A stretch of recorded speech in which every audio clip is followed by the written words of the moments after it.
안녕하세요. 영남탐정사무소입니다. 오늘은 상간남 상간녀와 이제 내 배우자와의 만남을 더 이상 지속되지 않게 관계를 끊어놓을 방법에 대해 가지고 저희가 한번 알려드릴까 합니다. 저는 지금 17년간 대구에서 흥신소를 운영해 오고 있고요. 저희가 이제 지난 시간 동안 이제 겪어온 케이스들을 저희가 처리해 온 사건들을 토대로 이렇게 그런 경험을 토대로 지금 알려드리는 부분이기 때문에 굉장히 좋은 방법일 거라고 저는 생각하고 있습니다. 일단 상간녀와 남편의 경우를 예로 들어서 얘기해 볼게요. 뭐 똑같습니다. 뭐 어떤 상간남과 아내라고 하더라도 뭐 다를 건 없는데, 제가 말씀을 드릴 때 이제 상간녀라고 말씀을 드리도록 하겠습니다. 기본적으로 저희가 뭐 이렇게 진행해 오다 보면은, 일을 진행하다 보면은 의뢰인이 너무 속상해하는 부분이 있습니다. 뭐 증거를 잡아서 이혼을 진행하더라도 이제 상간녀와 이제 남편이 계속 만남을 지속할 경우에 너무 상처를 많이 받게 되는 경우들이 많더라고요. 제가 그런 경우를 굉장히 많이 봤어요. 그것 때문에 정말 상처를 많이 받고 힘들어 하시는 분들 많이 봐가지고, 그게 정말 자존감도 떨어지고 그런 부분이기 때문에 조금 뭐 사실 뭐 부적절한 관계가 이렇게 지속이 된다는 것 자체가 너무 화가 나는 거잖아요. 이게 무슨 죄를 지었길래 이 죄 지은 사람들, 어떻게 보면은 부적절한 행위를 한 사람들은 자기들끼리 해피엔딩이 되는 거고, 적어도 의뢰인이 볼 때는 해피엔딩일 수 있잖아요. 이제 뭐 나중에 어떻게 될지는 알 수 없지만 지금 현재 이제 이혼을 하고 계속 만나는 상황인 것 같으면은 너무 이게 화가 나는 상황 아닙니까? 그래가지고 의뢰인들이 상간녀와 남편이 완전히 이제 헤어지고 둘이서 헐뜯고 싸우게 되는 장면을 원하는 분들이 굉장히 많아요. 그래서 상간녀 소송도 그것 때문에 진행하는 분들도 많습니다. 결론부터 말씀드리자면은, 떼놓으려면은 가장 좋은 방법은 상간녀 소송입니다. 상간녀 소송 같은 경우는 이제 뭐 금전적인 부분에서 크게 득이 될 부분이 없어요. 이게 뭐 최대 지급하는 위자료가 법원에서 지급 명령이 떨어지는 게 3천만 원 정도예요. 3천만 원이 최대 한도거든요. 근데 뭐 소송 비용이라든지 뭐 또 상대 이제 상간녀 쪽이 이제 유부녀일 경우에, 그러면은 반대로 그쪽 남편도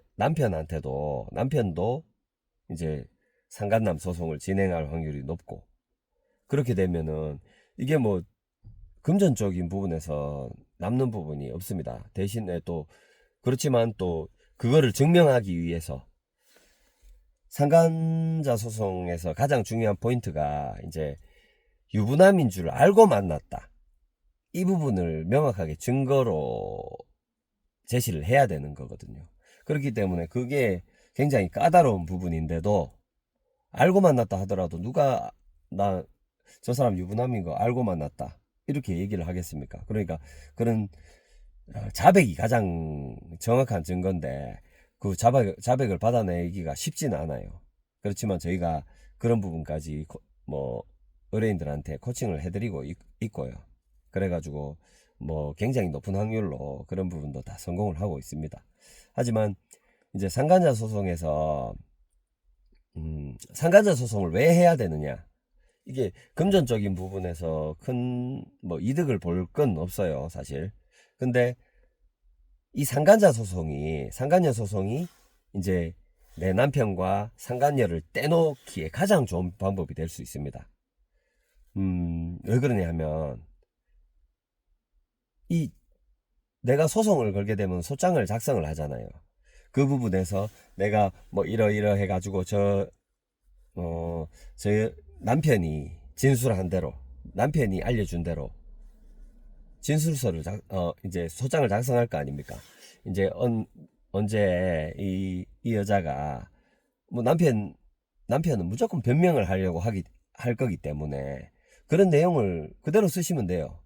좀 이제 상간녀에게 자극이 될 수가 있습니다. 그게 왜냐하면 이제 소송을 진행하게 되면은 소장이 그 상간녀한테 날아갈 거 아닙니까? 받아봤을 때 내용을 보게 되면 뭐 서로 간에 마음이 맞아가지고 이렇게 서로가 누가 먼저 일방적으로 꼬셔가지고 이렇게 만나는 경우가 흔치는 않잖아요. 서로 그래도 호감이 있기 때문에 만나게 되는 거거든요. 그렇기 때문에 실제로 그 상간녀가 먼저 꼬리를 쳤다 하더라도 이제 그 상간녀 같은 경우도 남편이 호감이 있다고 느꼈기 때문에 그렇게까지 할 수 있었던 거거든요. 그렇기 때문에 그 부분을 100% 인정하지는 않을 거란 말이에요. 근데 인정하더라도 실제로 이 소장을 받아봤을 때 이 여자가 나한테 먼저 이렇게 접근을 해가지고 이런 행동을 했고 이런 모든 게 네 탓이다 이런 느낌의 소장을 받게 되면은 화가 나지 않겠어요? 화가 날 거 아니에요. 맞죠? 그렇게 되면은 이 여자도 거기에서 화가 나는 거예요. 그래가지고 또 자기도 진술서를 작성을 해야 됩니다. 거기에 있어가지고 나는 이 남자가 뭐 어떻게 서로 간에 엇갈리는 부분이 무조건 있을 수밖에 없어요. 거기다가 이제 돈이 걸린 부분이기 때문에 내가 당장에 미혼인 것 같으면은 내가 당장에 이 돈을 지급을 해야 되는 위자료를 지급을 해야 되는 상황이 나올 수가 있어요. 그렇기 때문에 최대한 자기 변호를 하려고 합니다. 그리고 유부녀인 경우에라도 남편이 있잖아요. 남편도 알게 되기 때문에 남편이 있는 경우에 남편 앞에서 그 내용 그대로 그게 다 사실이라고 이렇게 얘기를 하겠습니까? 나름대로 자기도 자기 변호를 하려 할 거 아니에요. 아닌 부분은 아니다. 저 남자가 먼저 나에게 이렇게 했다. 이런 부분을 어필을 하려고 할 거 아닙니까? 그러면 그 내용이 그대로 또 남편이 또 알게 되잖아요. 그러면 서로 간에 이제 그 작은 부분에서 서로 뭐 자기 개인적인 주관적인 느낌이나 이런 부분이 들어가 있는 진술 부분에서 엇갈리게 되면은 무조건 엇갈리는 부분은 있을 수밖에 없습니다. 그렇기 때문에 그 부분에서 서로 감정 싸움이 되는 거예요. 정말로 진흙탕 싸움으로 갈 확률이 높습니다. 그렇기 때문에 예를 들어서 또 이 바람이 나게 된 환경, 뭐 어디 운동을 하다가 만났다. 뭐 피트니스 센터나 골프 연습장 이런 데서 만났다. 아니면 직장 동료다. 뭐 이런 경우에 그 주변에 얽힌 사람들 사이에서도 그런 부분은 굉장히 크게 작용을 하는 부분이기 때문에 서로 안 싸울래야 안 싸울 수가 없습니다. 그렇기 때문에 자연스럽게 감정적인 부분에서 엇갈려 가지고 떨어져 나갈 수밖에 없다. 그래서 상간자 소송은 꼭 하시기를 저희가 추천드립니다.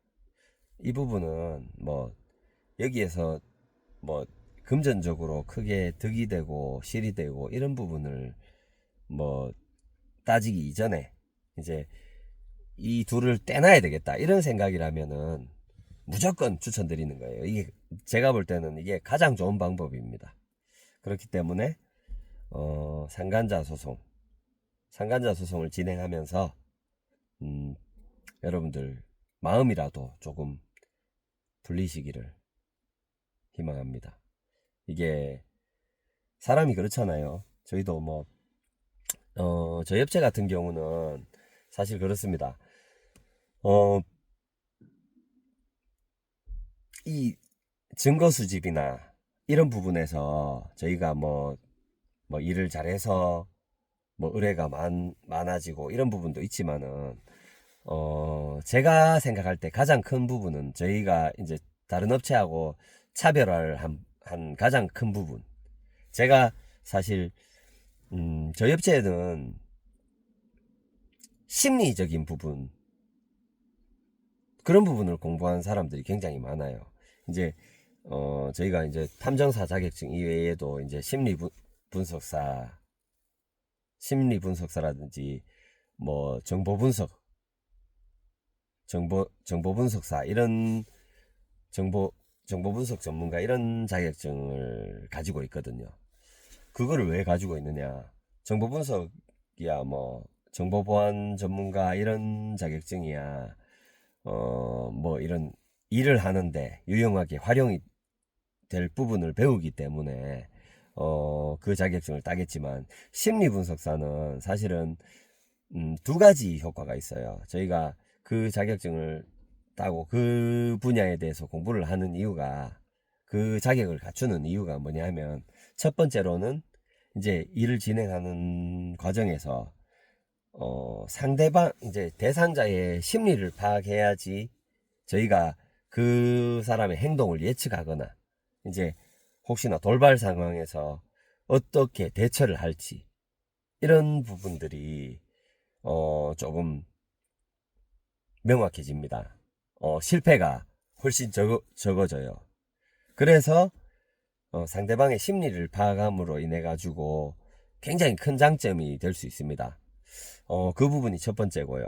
두 번째 부분은 이제 저희한테 의뢰 주시는 분들은 마음에 굉장히 큰 상처를 받으신 분들이에요. 특히나 여자분들 같은, 남자분들도 마찬가지지만은 여자분들 같은 경우는 감성적인 부분이 남자분들보다 조금 대체적으로는 조금 더 크잖아요. 그래가지고 저희도 일을 진행하다 보면은 뭐 눈물을 보이는 분들이 굉장히 많습니다. 일이 뭐 처음에야 독한 마음 먹고 이렇게 저희한테 일을 맡겨주시겠지만, 진행하는 과정에서 또는 이제 일이 마무리되고 나서 이제 그 감정적인 부분이 굉장히 크게 다가와요. 이제 이 어쨌든 모든 일은 내가 성공을 했을 때, 이 내가 시도하는 일이, 내가 진행하는 일이 성공했을 때 그 성취감이 옵니다. 근데 이 부분은 반대잖아요. 허무함만 오거든요. 내 행복을 위해서 하는 일이라고 생각하겠지만, 실제로는 그 과정에서 내 행복이 오기 전에 한 번의 불행이 먼저 올 수밖에 없는 일이에요. 그렇기 때문에 내가 이 남편과 이혼을 하든 혹은 이혼을 하지 않든 간에, 남편이 나 외에 다른 사람한테 사랑을 이야기하고 깊은 관계를 가진다는 자체가 자존감도 굉장히 떨어지고요. 너무 고통스러운 일이거든요. 거기다가 이제 가족들이 있는 환경에서 누구한테 이야기하기도 힘든 상황이에요. 쉽지 않은 상황입니다. 그렇기 때문에 저희는 그런 부분들까지 조금 심리적인 부분까지 좀 어루만져 주기 위해서 이제 그런 부분에 대한 공부를 많이 하는 거예요. 그래가지고 좀 그 분야에 좀 전문가들이 많습니다. 그래서 이제 그래서 오늘 영상을 남기는 이유가, 이제 어떻게 보면 조금이나마 이제 그 부분을 회복하려면, 내 자존감이 떨어진 부분, 그리고 내가 그로 인해 상처받은 부분을 조금이나마 회복하려면, 그 당사자들과의 만남이 지속돼 버리면은 계속 힘들어요. 이제 일이 마무리되고 난 이후에도 괜히 계속 만나고 있지 않을까, 그 둘이서 만나가 내 얘기를 비웃으면서 나를 어떻게 이야기를 할까, 이런 부분들을 괜히 신경 쓰게 되는 분들이 많거든요. 그렇기 때문에 상간녀 소송으로 그런 관계를 확실하게 정리를 해주는 것이 내 심리에 크게 영향을 미칩니다. 그렇기 때문에 꼭 진행하시기를 추천해 드립니다. 오늘 영상은 여기까지 촬영하겠고요. 도움이 되셨다면 구독과 좋아요 꼭 눌러주십시오. 감사합니다.